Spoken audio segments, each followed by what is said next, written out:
Hey y'all, hey, welcome back to my channel. So today's video is going to be just another video of me doing a twist style on my son's head.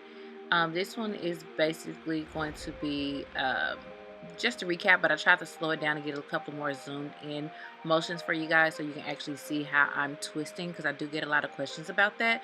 So hopefully this helps. If it doesn't, let me know. I can definitely re-record it. I did run into some issues when I recorded, and I recorded everything in slow-mo, so I had to kind of speed everything up, and that's why I'm doing a voiceover. Not a fan of voiceovers, but here we go.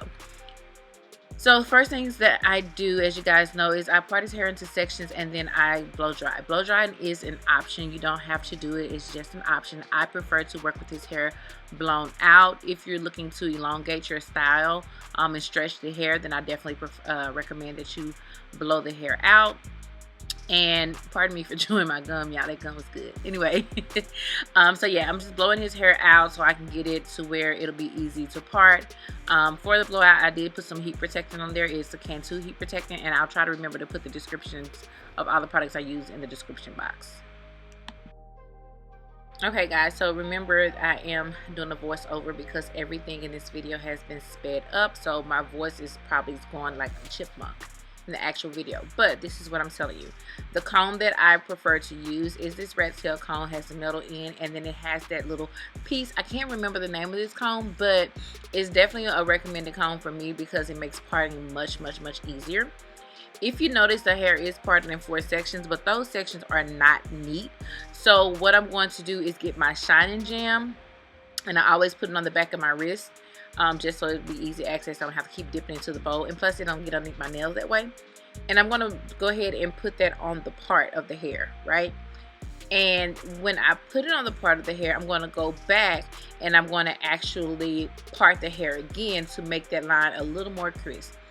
I am very anal about my parts. Sometimes they come out like I need them to, sometimes they don't, but I stick and try to part as many times as I can until I can get it right, or as close as right. I mean, the part is the foundation of the head, so you want to make sure that your parting is on point for sure.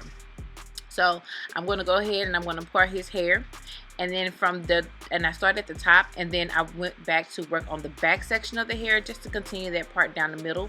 So I did the same thing, used my shining jam and added down the middle, and then I parted. And then I'm also going to do the same thing from ear to ear.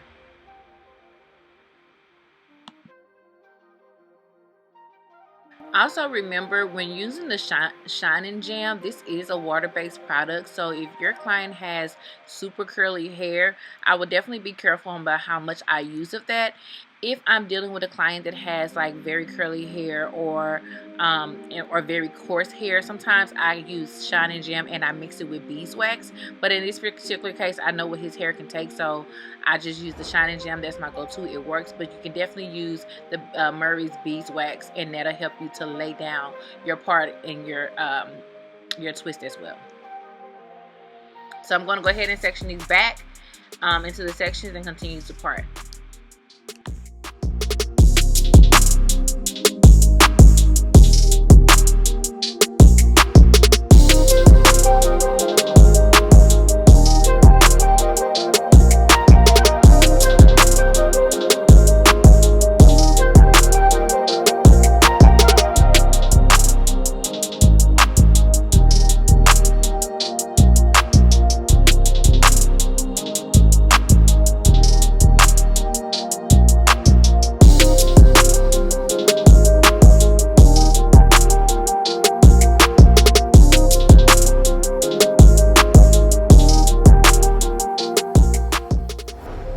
So now that I have the hair section off and parted it like I needed to, and I have it back in the little buns just to make sure that I keep those parts tamed, I'm going to go ahead and start at the back of the hair with twisting. With this particular haircut that he has, I know I get questions about what type of haircut it is. I have no idea. Only thing he did was ask his barber to trim him up and bring up his style a little bit, so I know it's some type of fade, but I don't know if there's even a name. If you notice at the back, there is shorter pieces, the little stragglers that I call them. just twist what you can. Don't try to make sure that those little stragglers get into it, because they're a lot shorter than the rest of the hair, and all the other hair is going to cover that up. So don't really just focus on trying to make sure those edge parts that are closer to the fade are in there, because it's going to be very hard and you spend a lot of time. So in this particular motion, you see where I am starting this off with a plait. Okay, I did slow it down so you guys can see. I started out with a plait, so I'll plait it maybe 3 or 4 times, and then I'll go into a twist.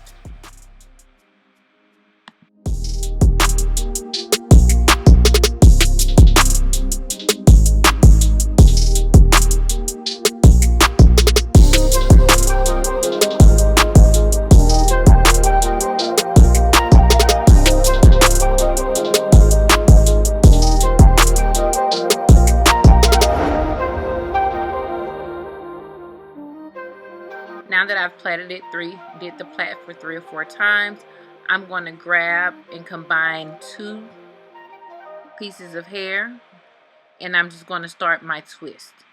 And I'm going to twist as I twist. So if you see my wrist on the right side, I'm twisting. I'm doing a little twist with my fingers on the left side, but most of the twist is happening on the right side. And that's going to help you to create a rope effect. Let me know if this is a good view. I tried to get as close as I could, but if I need to record it, which I feel like I would need to, let me know. But this is just something to kind of get you started. And then you see the access product. I'm just pulling that and pulling it to the end of the twist. One tip that I would give you is when you're doing this, when you're doing a plait, you try to divide it into 3 equal sections. On this, I don't divide it into 3 equal sections because I know I'm going to eventually combine 2 of the strands. So I'll probably do like 2 equal parts, and then that 3rd piece I make it a little bigger or a little smaller, just so I can make sure that the twist is comes out like I need it to. Let me know if that makes sense, y'all. I'm trying to explain it the best way I can, but that's what I'm doing there. And then as I twist, I'm going through and I'm combing it out, making sure that it's smooth as I get down to the ends, and then I'll work on sealing the ends. So I'm going to seal the ends with the Texture ID Coils Twisting Cream. I believe that's what it's called. I'll make sure it's in the description box. And I'm basically just putting it on my 2 fingers, and I'm putting it on the end of the twist. So once I finish twisting, you'll see me twirl the twist around my finger, just so it'll give it that lock. If you just use like a beeswax or something like that, it's not going to give that twisting effect or that lock effect. So that helps me to seal that twist and keep that twist from unraveling. And I'm just going to go in and do it again. There's more than one way you can do this when it comes to sections. Like, you can do it like half one head, half the back. I mean, half the left side or the right side, or you can do it in the 4 sections as I do it. There's no rhyme or reason why I do it the way I do it.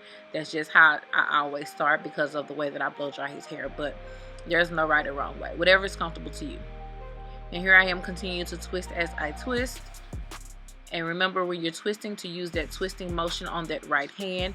So you're kind of twisting it through your fingers and rolling your wrist at the same time.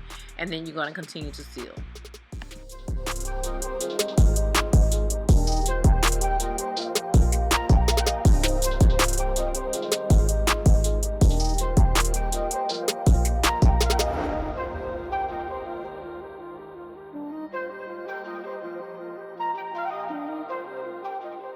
So here's another example of me working around the edges where you see his hair is tapered. And again, I don't worry about trying to get those tapered pieces into the twist. It just takes too much time, and it's going to come out anyway.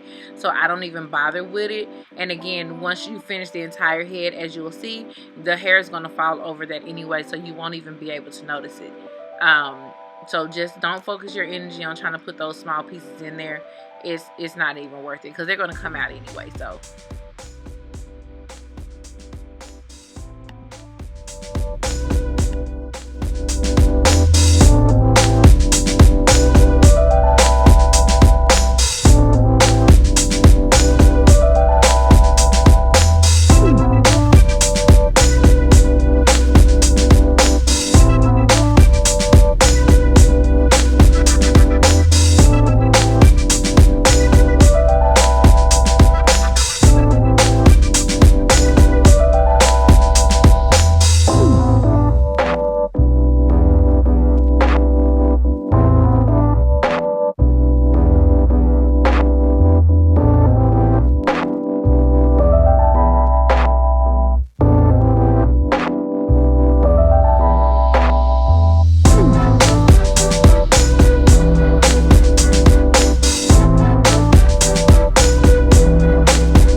guys, so here's the finished product. I will tell you that I did not do this on camera, but I always do this, and that's oil his scalp.